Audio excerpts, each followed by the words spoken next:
தாவகாவினர் இருதரப்பாக பிரிந்து கொட்டும் மழையில் கோஷம் போடும் இந்த காட்சியை பார்க்கும்போது எப்பா கொஞ்சம் பொறுங்கப்பா, ஒரே ஒரு மாநாடு மட்டும்தான் நடந்து முடிச்சிருக்கு, மாவட்ட செயலாளர் கூட இன்னும் முடிவே ஆகல, அதுக்குள்ள எதுக்கு இந்த அலப்பற என்பதே பலரின் கமெண்ட்.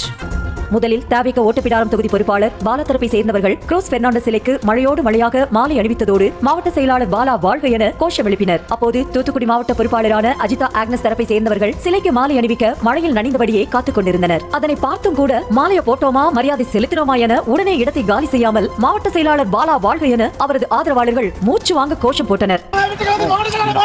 இதையடுத்து அங்கு வந்த போலீசார் பாலா தரப்பினரை கீழே இறங்க வைத்த நிலையில் அஜிதா ஆக்னஸ் தரப்பினர் மேலே ஏறி மாலை அணிவித்துவிட்டு குரோஸ் பெர்னாண்டஸிற்கு புகழ் வணக்கம் என கோஷங்களை எழுப்பினர். நடிகர் விஜய் கட்சி ஆரம்பித்து முதல் மாநில மாநாடு மட்டும்தான் நடத்தி முடித்துள்ளார். மாவட்ட பொறுப்பாளர்களை தவிர வேறு எந்த நிர்வாகிகளும் நியமிக்கப்படாத நிலையில் தூத்துக்குடியில் 2 பொறுப்பாளர்களுக்குள் போட்டி ஏற்பட்டுள்ளதால் ஆரம்பமே அமர்க்களம் என பலரும் கலாய்த்து வருகின்றனர்.